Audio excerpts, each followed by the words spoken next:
Simcast, o seu podcast de emergência com medicina baseada em evidência e dicas práticas para aprimorar o seu atendimento no pronto-socorro.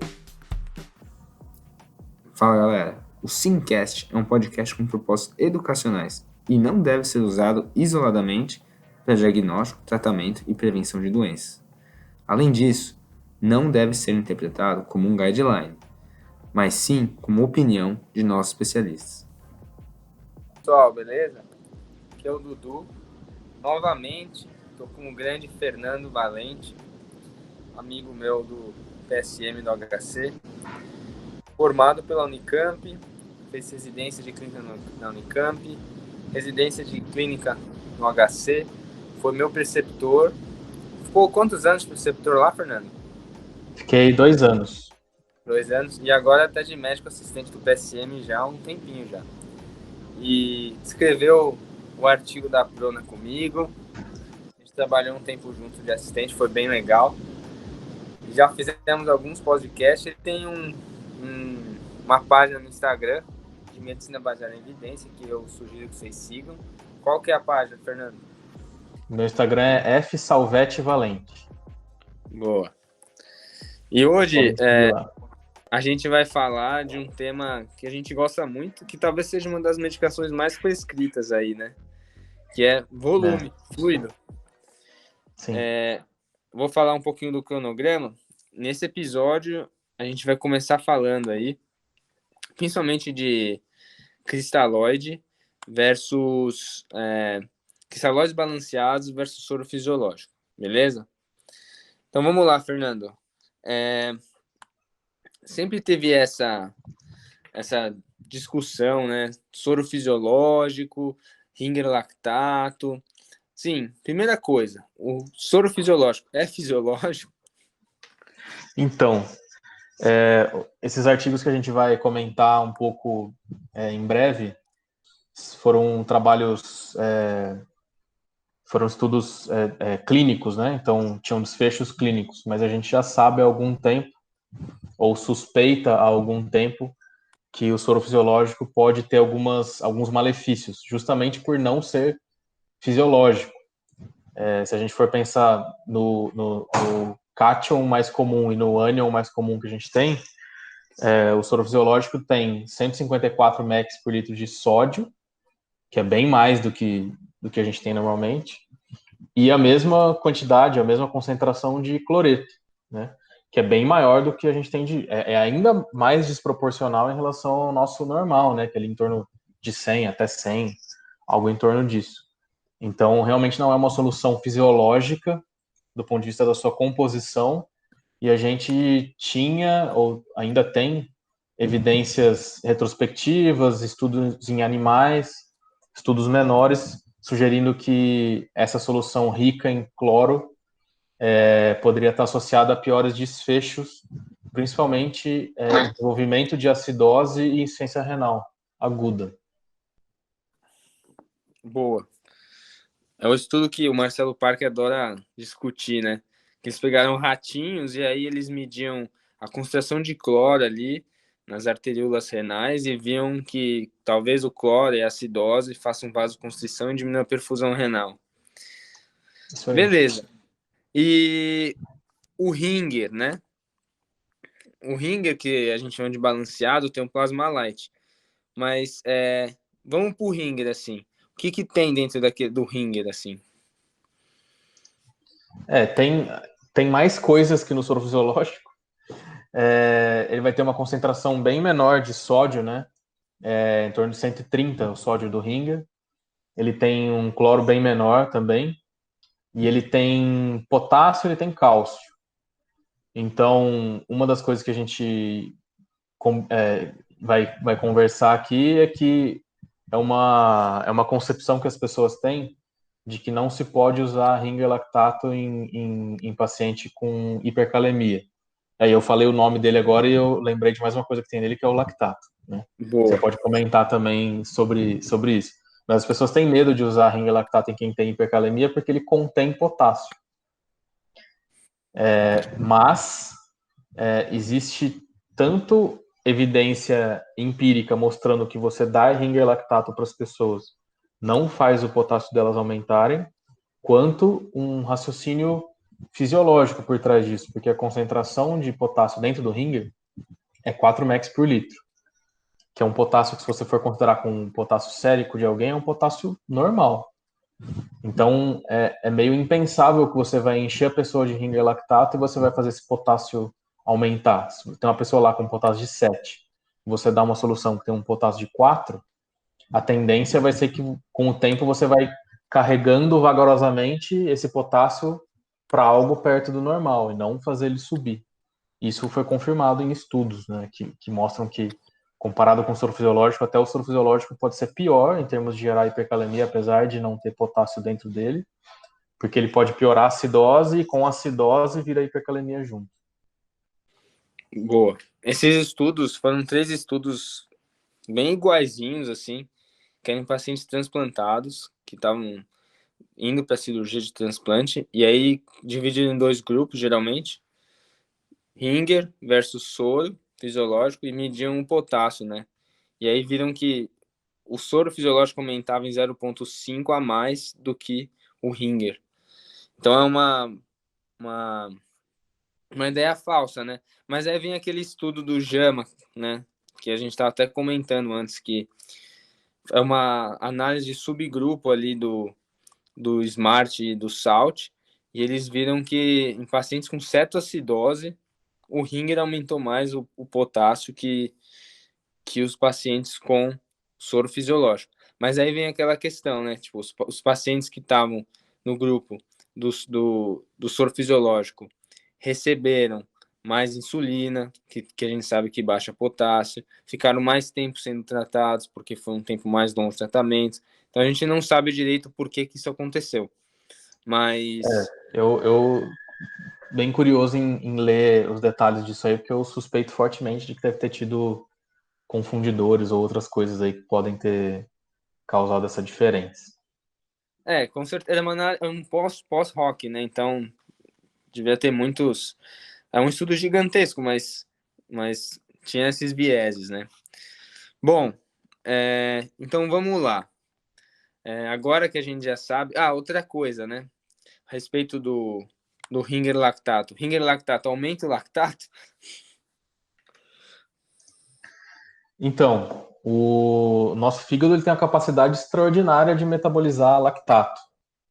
Então, a menos que a pessoa tenha uma insuficiência hepática extremamente grave, não é para ter um aumento significativo do lactato com ringer lactato. De qualquer forma, isso não significaria piora de acidose lática de forma alguma, porque você não tem ácido lático dentro do ringer lactato. Você vai ter o ânion lactato. E então, de forma alguma, isso geraria qualquer acidose lática ou algo do tipo, e não vai causar nenhuma alteração significativa na concentração de lactato que vai te impedir de usar o lactato para avaliar seu paciente, a microhemodinâmica dele, se aqui isso é uma coisa que você costuma fazer. A gente não vai entrar no mérito de quão válido é fazer isso, mas as pessoas fazem com frequência, e é importante saber que estar usando o ringer lactato não vai atrapalhar você fazer isso se é algo que você quer fazer. Boa. E aí, acho que antes de entrar nos estudos, a gente podia falar também um pouco do cálcio, né? Porque o ringer tem cálcio, né? Então a gente tem que tomar cuidado, né? Então talvez pacientes que têm hipercalcemia. E tem gente que também tem medo de dar ringer para pacientes que estão tomando sangue, né? E a gente sabe que se o cálcio que tem no ringer fosse fazer mal para o paciente que está tomando sangue, porque aumentaria a coagulação, só de estar o sangue da bolsa está entrando em contato com o sangue do paciente também faria mal, porque tem mais cálcio no sangue do que no ringer, né? Imagina, todos os pacientes que a gente costuma atender, que a gente viu no PS, que você continua vendo aí, eu continuo vendo aqui, com hipercalcemia, seria uma manifestação super comum deles, talvez, ficar tendo evento trombótico, né? Exato. Porque, para quem não sabe, na bolsa de sangue tem citrato, né? Que ele quela o cálcio para evitar que a bolsa de sangue trombose no tempo, né? Bom, então acho que é isso. Em relação, Fala aí. ao cálcio, O que a gente sabe é que o raciocínio para o cálcio é um pouco parecido com o potássio em termos da concentração, porque não tem um monte de cálcio também. Mas o que dá para a gente dizer é que não é o fluido ideal para hipercalcemia. Porque, do ponto de vista do potássio, a gente sabe que dar Ringer não aumenta o potássio. Você tem demonstrado. E soro fisiológico pode aumentar. Então, entre essas duas opções, você vai escolher o Ringer lactato, ao contrário do que muita gente fala. Já em relação ao cálcio, não é o ideal porque a gente tem a opção de fluidos sem cálcio e que vão ser balanceados também. Por exemplo, o Plasma Light, ele não tem cálcio. Grande problema dele para nossa realidade aqui, eu não sei como está sendo para você aí, Dudu, é que a gente não tem tão disponível o Plasma Light assim, não é uma realidade corriqueira para gente. Mas Até seria o onde eu fluido sei, mais ideal. é mais ideal, mas é mais caro também. Então a gente pescaria mais o Ringer. Mas eu acho engraçado, que a gente vai até falar, se sobrar tempo a gente fala isso, mas eles não prescrevem muito Plasma Light, mas adoram albumina. Então, então que é muito mais caro que todos. Mas, bom, Sim. então, outra coisa que acho importante falar é a diferença do pH, né? Porque o soro fisiológico, que não é fisiológico, a gente tem um pH de 5,5, enquanto o Ringer é de 6,5, que é muito mais próximo do nosso pH. Bom, acho que a gente pode passar para os trials, né? Qual você quer começar falando aí? Bom, podemos falar do Smart, que Que é, beleza. foi. Pode ser o Smart. Então, a gente vai falar de três, né? Sobre essa diferença de balanceados versus fisiológico. Tem o Smart e o Salt ED, que foram feitos pelo mesmo grupo de pesquisadores lá na Vanderbilt em 2018. E um deles foi com pacientes críticos, né, pacientes que eram internados na UTI, e o outro, que é o Salt ED, que a gente fala daqui a pouco, eram pacientes da unidade de emergência que foram hospitalizados fora da UTI. Tá? Então eram pacientes, teoricamente, menos críticos. E o terceiro foi o primeiro deles, que é o Split, que é de 2015, que também era de pacientes críticos. Que aí acho que foi a Anzic, se não me engano, né? Foi lá na Nova Zelândia, Austrália e tal. Bom, então vamos falar um pouquinho do... Que o Smart e o Salt foram estudos gigantescos, né? Sim. Então vamos começar falando do Smart aí. Como é que foi o desenho do Smart? Então, o Smart foi um ensaio clínico, randomizado, ele era não cego, ele era unicêntrico, né, lá nos hospitais da Vanderbilt, e ele foi desenhado para comparar cristalóides balanceados com soro fisiológico em pacientes críticos. E incluía pacientes adultos com mais de 18 anos de idade, com internação na UTI, e pacientes que tivessem alta da UTI, mas posteriormente retornassem a ela, então o paciente foi de alta da UTI e voltou, eles poderiam ser re-randomizados. E como você falou, foi um trial bem, bem grande, né? Teve um N aí de quase 16 mil pacientes, 15.800 pacientes. E tinha é interessante a gente falar uma coisa do desenho que é o desfecho primário. O desfecho primário dele eles chamaram de, o que a gente chama classicamente de MACE, né? Que é Major Adverse Cardiovascular Events. Né? Eles fizeram uma versão disso para rim, então eles chamaram de MAKE. Então eram eventos renais adversos maiores. E daí isso era um desfecho composto que incluía morte, início de diálise, né, de terapia substitutiva renal, e disfunção renal persistente, que era considerado quando tinha uma creatinina final da internação pelo menos 200% maior que a basal. Então, qualquer uma dessas três coisas que acontecesse contava como um desfecho primário. Boa. E beleza. E aí teve um desenho que acho que está ficando cada vez mais comum, esse tipo de desenho, que eu achei bem interessante, né? A questão dos meses lá. Você pode explicar um pouquinho pra gente? Assim, vários desses trials com fluidos, eles usam um desenho em que o jeito de decidir qual fluido vai ser usado para os pacientes de determinada UTI é você ficar rotacionando por mês, né? Então, por exemplo, em janeiro é o mês de usar soro fisiológico, em fevereiro vai ser o mês de usar Ringer, em março volta a ser soro fisiológico, isso para cada UTI. Isso acaba sendo bem legal, principalmente nos que são multicêntricos, né, que envolve um monte de UTI espalhado pelo mundo, que facilita, de certa forma, o jeito de ficar mudando o fluido de infusão. Tem alguns desses trabalhos que, se o paciente fica internado, por exemplo, vamos supor que ele interne 15 de janeiro e vá de alta 15 de fevereiro, então ele estava na UTI quando rodou o mês.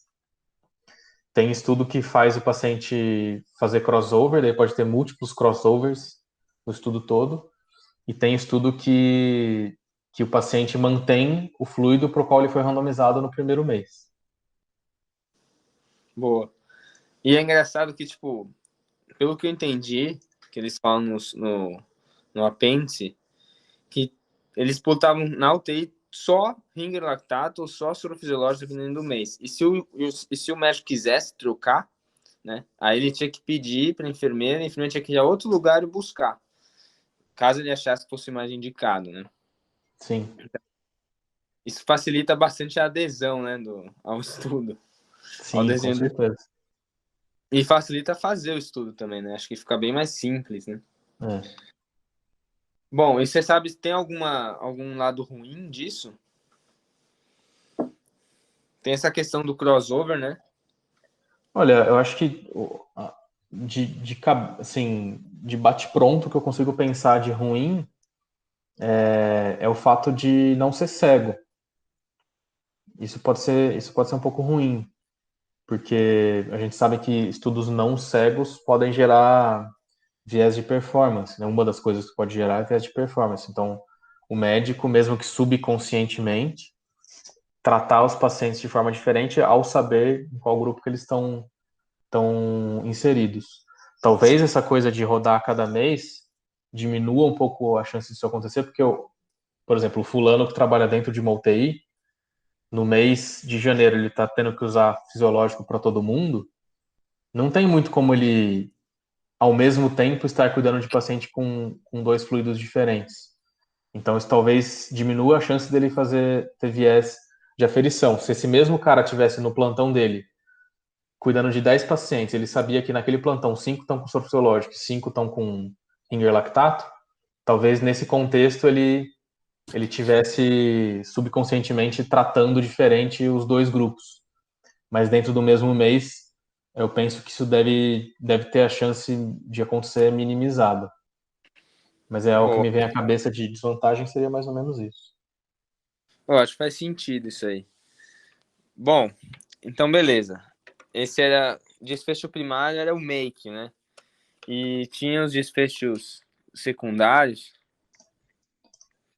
De desfecho secundário tinha vários, né? Por exemplo, morte antes da alta da UTI, ou até 30 dias, ou até 60 dias, dias livres de UTI, dias livres de ventilação mecânica, dias livres de vasopressor, dias vivos e livres de diálise até 28 dias após a randomização, uso de diálise, o pico de creatinina, mudança da creatina basal até a creatinina mais alta e a creatinina final antes da alta hospitalar. Então tinha um monte de desfecho secundário aí. Boa. Beleza. E da população? Como é que foi a população do estudo? Que é um estudo gigantesco, né? Acho que a randomização foi bem feita. Sim, sim. Bem resumo, assim, a população era maioria homens, né, mais de 50% homens, a idade média de 58 anos, mais de um terço dos pacientes estavam em ventilação mecânica, mais ou menos um quarto recebendo vasopressor. Então, uma população razoavelmente grave, digamos.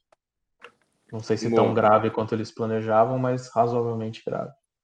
Talvez não tão grave quanto os pacientes que vão com HC, né? E que a gente sabe que é um problema comum de ensaio clínico você recrutar uma população que é menos grave do que a que você estava planejando. Isso acontece com muita frequência. Acho que por conta de tanto critério de exclusão, né? Que a Né? gente acaba selecionando a população, às vezes deixa mais pacientes mais leves. Bom, E uma outra coisa importante que eram pacientes de UTI, né, como a gente falou, mas eles podiam vir de vários lugares, né, de dentro do hospital. E nos dois grupos, um pouco mais de 50% dos pacientes vinham do departamento de emergência. E em segundo lugar, o lugar de origem mais comum dos pacientes era sala operatória, né, sala cirúrgica. boa. Quer passar já pelos desfechos, pelos resultados? Pode ser. Então, beleza. Então, em relação aos resultados, né, os dois grupos eles receberam volumes semelhantes, né? Foi uma coisa que eles avaliaram porque poderia ser um viés, né, o volume, né, que cada grupo recebeu. Então eles receberam volumes semelhantes dos cristalóides e uma porcentagem pequena dos pacientes de cada grupo recebeu o cristalóide trocado, né, uns 3 ou 4%. Teve contaminação aí de ter recebido o cristalóide para o qual não era randomizado. E isso foi por conta do paciente, daquilo que eu falei, né? O paciente ter permanecido na UTI na troca de um mês para o outro. E uma outra coisa que eles viram, né, que foi um desfecho, não foi bem, foi uma coisa que eles planejaram fazer, mas não contava como um desfecho exatamente.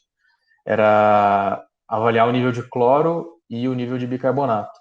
Então, menos pacientes no grupo de cristalóides balanceados atingiu níveis de cloro acima de 110, ou bicarbonato abaixo de 20. Então, realmente, do ponto de vista fisiológico, criou-se uma separação em termos de acidose e hipercloremia entre os dois grupos. Boa. E aí, para o desfecho primário, né, que foi o de eventos adversos renais maiores, o tal do MAKE, o grupo de solução balanceada teve uma incidência do desfecho de 14,3% e o grupo sorofisiológico de 15,4%, o que dá uma razão de chance, né, foi a medida de associação que eles usaram, odds ratio de 0,91, com intervalo de confiança que bateu no 0,99 ali, mas não passou do 1. Então, foi meio que na trave para não ser significativo, mas foi. Eles fizeram umas análises de subgrupo e viram que nos pacientes que receberam maior volume das soluções, a diferença foi um pouco maior, né? Então foi mais significativo. E é interessante que, do ponto de vista de dose de tratamento, foi um estudo de dose pequena. E foi uma coisa que me surpreendeu até, porque a mediana de volume que os grupos receberam foi em torno de 1.000 ml ao longo do estudo, o que é pouco, se for pensar, né? E mesmo assim criou-se uma diferença significativa, né? Então, talvez isso tenha um significado maior. E nos pacientes com sepse, que também foi uma análise de subgrupo, né? A mortalidade em 30 dias, o desfecho primário teve uma diferença mais significativa, e foi uma razão de chance de 0,8. Então foi uma subpopulação que pode gerar novos estudos. Na verdade, gerou, né? Tem um estudo que está recrutando atualmente, que chama FISH, com 2 S's, que é de Ringer lactato versus soro fisiológico em pacientes sépticos na UTI. Então, em breve, nos próximos anos, a gente deve ter um estudo desenhado especificamente para essa população para ver se essa diferença se confirma. Boa. E aí também, se for ver no Make, o que puxou mais assim pro desfecho foi principalmente morte e diálise, né?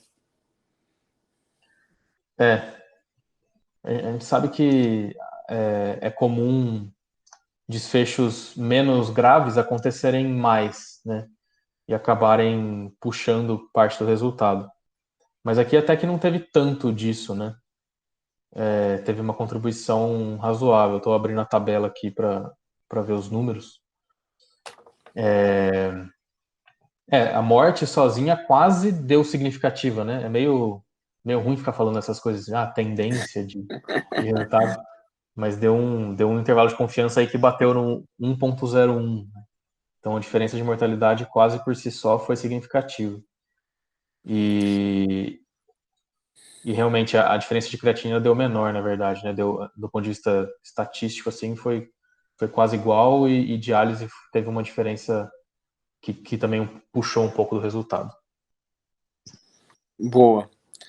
E então, bom, o que a gente pode falar das forças do estudo, né? Os pontos positivos.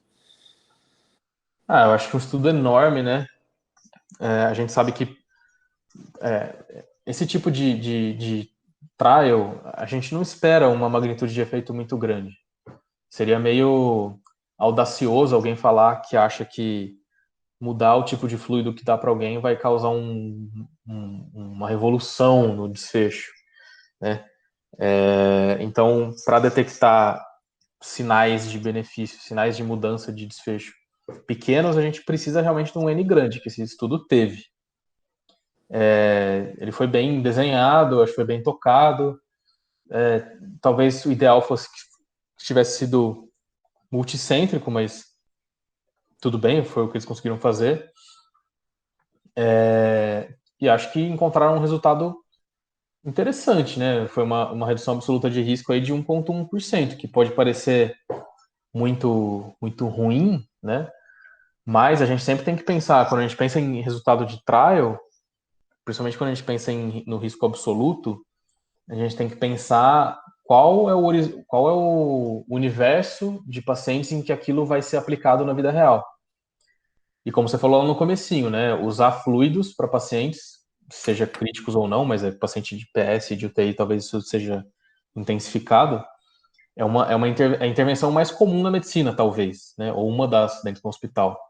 Então, se você pensar num horizonte de milhões, talvez bilhões de pacientes, uma redução absoluta de risco de um desfecho que tem uma relevância razoável, pode fazer uma baita diferença do ponto de vista populacional.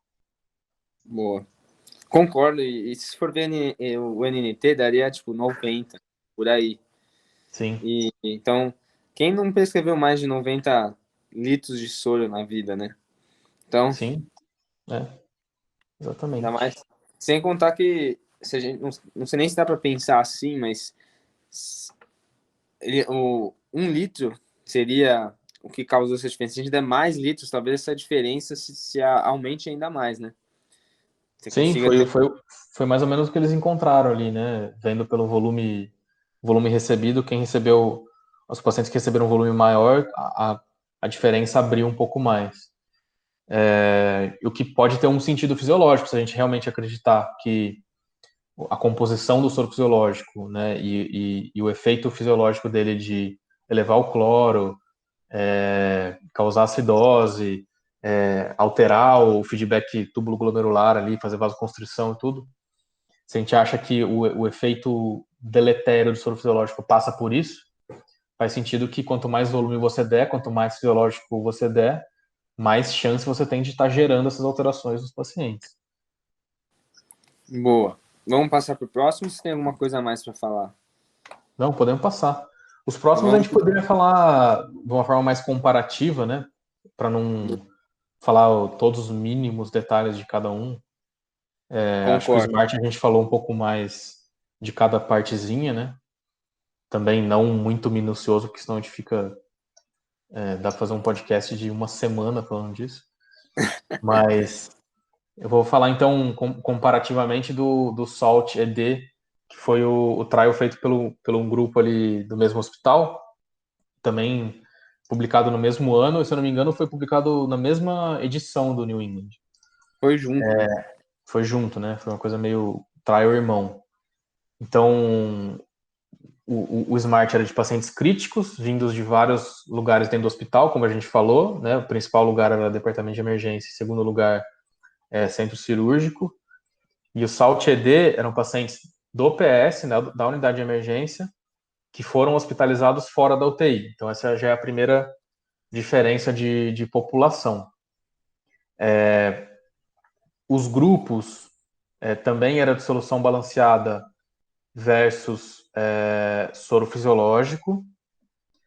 E o SALT-ED, ele usou quase todo o grupo solução balanceada usou Ringer lactato.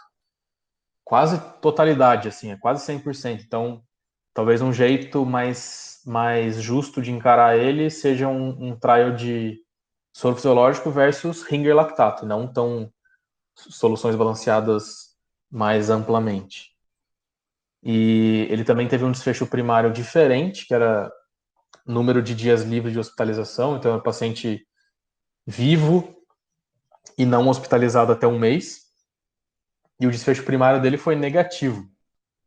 Então, eu não sei muito bem porque eles escolheram um desfecho primário diferente do outro trial, mas um dos desfechos secundários era o tal do MAKE, e nesse desfecho secundário teve uma diferença com uma magnitude de efeito, inclusive, parecida com o do SMART. Foi uma redução absoluta de risco de 0,9%. Aqui, claro, com a ressalva de ser um desfecho secundário, não foi, né, o desfecho para o qual o estudo foi pensado e tudo mais, mas a gente não pode ignorar também que é um resultado congruente com um outro resultado. Então, do ponto de vista da nossa impressão de uma terapia, porque a gente nunca deve, pelo menos, tomar condutas baseadas em um estudo, né, de preferência. A gente tem que criar uma impressão nossa daquela terapia, daquele exame, o que quer que seja, né? E a gente faz isso somando o que a gente conhece do conjunto de evidências. Então, somando o conjunto de evidências, acho que o desfecho secundário do SALT-ED, ele contribui, corrobora o desfecho primário do SMART. Está congruente, está apontando para a mesma direção, tem algum sentido. Nisso, talvez a probabilidade de ser verdade ganhe uns pontinhos. Boa. E por final fica o split, né? Que veio antes deles. Split veio antes, e aí, em termos de população, ele é de 2015, né? Então 3 anos antes. Em termos de população, uma diferença dele em relação aos dois é que também eram pacientes críticos, né? Em comparação com o SMART, que também foi de UTI. Mas no split, a grande maioria dos pacientes vinha do centro cirúrgico, então eram mais pacientes em pós-operatório. Então essa é uma diferença relevante. Em termos de tratamento dos grupos, né, também era solução balanceada versus soro fisiológico. E o desfecho primário dele era um pouco mais simples, que era basicamente insuficiência renal aguda. Então era um desfecho renal também, mas que não tinha aquele composto com várias coisas. Era insuficiência renal aguda e foi um desfecho, foi um trial negativo. Não teve diferença no desfecho de insuficiência renal aguda. Aí foi menor, né? Foi só dois. Só não, né? Foram 2.000 pacientes. Talvez por isso que eles não acharam. Foi menor. Grande, Foi menor. mas... O que a gente comentou, né? Para efeitos pequenos, você precisa de um N gigante, não tem muito jeito. Igual, sei lá, do Transamin no trauma, no TCE, que teve 22.000 pacientes. Realmente, para desfechos pequenos, você precisa de números gigantes. Sim. Bom, e acho que para finalizar esse episódio, a gente podia falar um pouco do bicarbonato, né? Que é uma coisa assim que tá meio na moda aí por causa do Bicar ICU. E você tem usado bicarbonato na sua prática clínica? Olha, eu uso às vezes, eu tomo cuidado. Tem muita gente que comete alguns erros, na minha opinião. Um desses erros é copiar, como se fosse uma formulinha, o desenho de um estudo de onde se provou um conceito. Então, muita gente, por exemplo, fica muito vidrado em usar o bicarbonato na concentração que foi usada no estudo. O que eu acho que não é necessário, porque, para mim, o estudo serve, o ensaio clínico serve para provar um conceito. Se você prova um conceito que você trata acidose, você age na acidose, você pode ter desfechos melhores. Eu encaro dessa forma. Eu não vejo como para o desfecho desse estudo variar a concentração do bicarbonato possa fazer grandes diferenças. Enfim. Então essa é uma das coisas assim que eu vejo as pessoas fazendo e querendo copiar muito certinho a situação, assim, não, porque o pH tem que estar tanto e tal. Eu já penso assim, um estudo que teve um resultado do desfecho primário que não foi positivo, mas teve alguns sinais de positividade ali em outros desfechos. Normalmente a gente é muito crítico em relação a isso, corretamente, né? A gente deve ser crítico. Mas a gente sempre tem que julgar também, além do conjunto da evidência, como eu falei antes, a gente tem que julgar qual é a terapia que a gente está oferecendo. Então, a gente está querendo trombolizar o paciente, possivelmente fazer ele sangrar na cabeça, ou a gente está querendo dar um fluido um pouco diferente que talvez tenha um benefício. Então, como que eu encaro o resultado?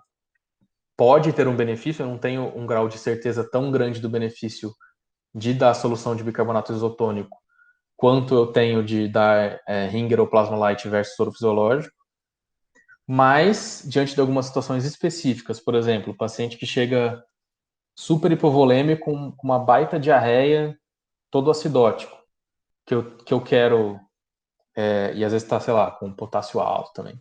Eu quero repor o volume, eu quero tratar a acidose, quero agir no potássio. Por que não usar um fluido que pode fazer essas três coisas ao mesmo tempo e que não parece ter uma desvantagem ou tem um baixo risco de causar algum mal?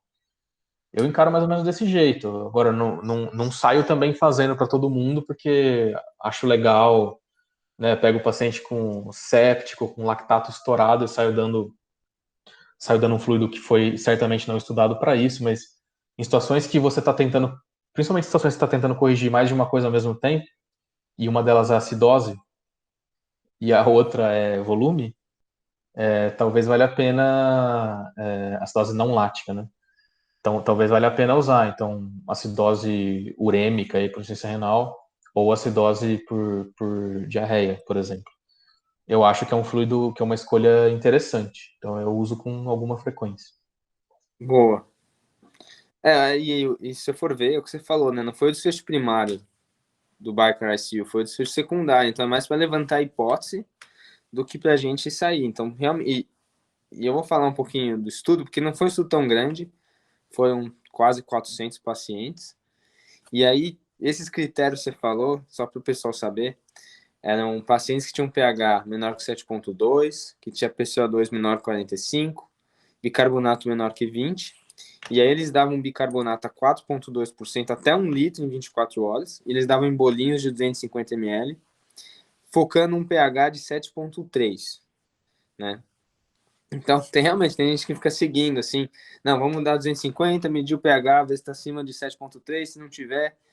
E aí, bom, o que eles viram? No desfecho primário, que era a mortalidade de 28 dias, ou uma disfunção de órgão, não teve diferença. Mas no desfecho secundário, que eram pacientes que era um desfecho composto, né, de mortalidade, ou disfunção orgânica, que é pior da função renal, nos pacientes com insuficiência renal aguda, na AKIN 2 para 3, teve uma diferença de 12%, né?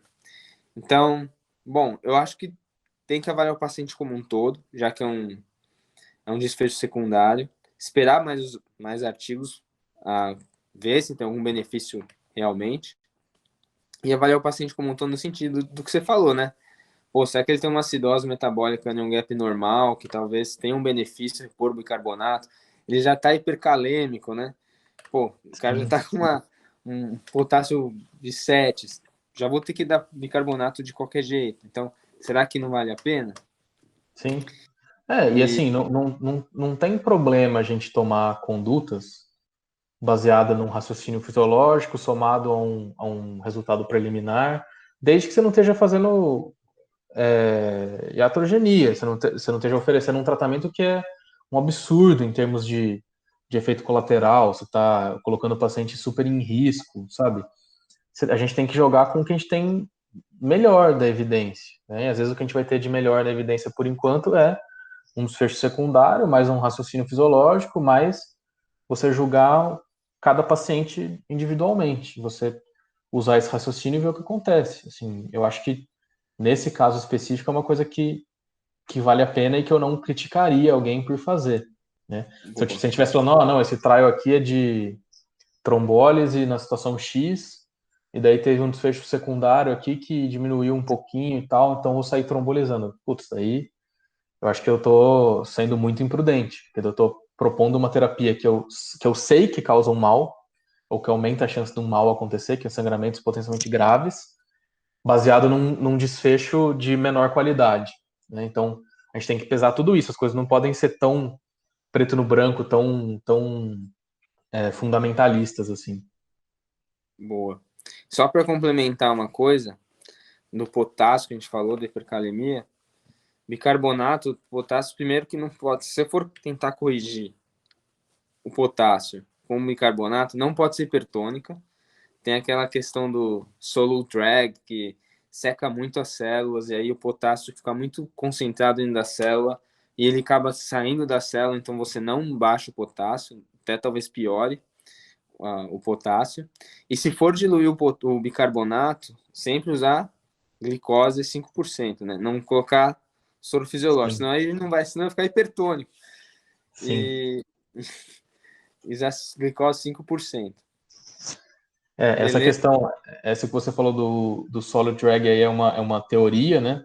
Mas talvez o que importe mais é que tem estudo com pacientes em que você dá bicarbonato isotônico para um grupo e dá bicarbonato hipertônico para o outro, e no bicarbonato isotônico o potássio cai e no outro o potássio não sai do lugar.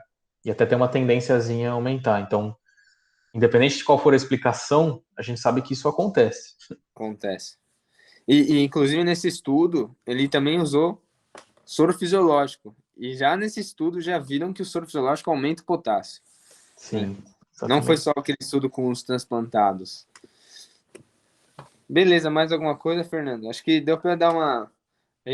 Depois a gente faz um podcast com os outros fluidos, mas os que a gente mais usa são esses, então acho que ficou bom por hoje. Sim, acho que é um apanhado geral. Acho que tem coisa para sair ainda, porque é um assunto de interesse de muita gente, né?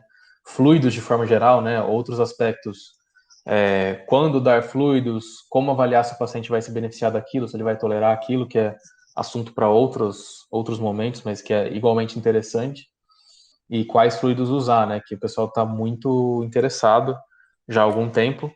E tem, além do FISH, que eu comentei mais cedo, que é o de pacientes sépticos, tem um estudo brasileiro, né, que é o BASICS, que deve sair em breve. Eu não sei exatamente quando que vai ser publicado, mas eu suspeito que seja esse ano, inclusive.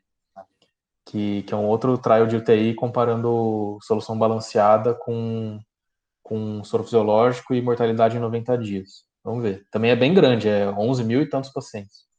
Sabe que eu não gosto desse estudo, né? Porque quando eu era residente, estava rodando nas UTIs, tinha que ficar seguindo as regrinhas do estudo. Tinha a plaquinha do BASIC do paciente, e aí era meio chato. Aí você criou birra, né? Mas é assim, pô, ciência é difícil. Não era meu estudo mesmo, né? Brincadeira. Bom, beleza, Fernando. Obrigado mais uma vez, cara. Você é fera. E quer fazer um agradecimento, alguma coisa? Não, obrigado por mais um convite. Sempre legal discutir artigos, discutir ciência. Serve para eu estudar mais também, aprender mais. Estou sempre aprendendo com vocês, agora com você só virtualmente, né? Porque você tá em outro subcontinente. Mas é muito bom sempre participar e espero que a gente converse mais vezes e que o pessoal tenha aproveitado o episódio. Eu acho que deve servir, esse tipo de episódio que a gente fala de artigo, deve servir para as pessoas criarem uma curiosidade em ir lá e ler, porque essa é uma parte importante.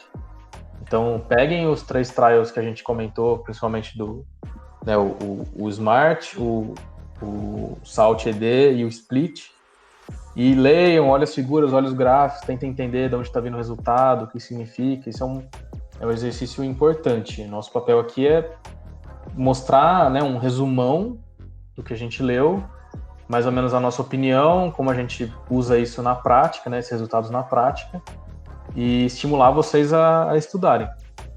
Eu acho que é isso. Boa, Fernando. Obrigado mais uma vez e até a próxima. Valeu, um abraço.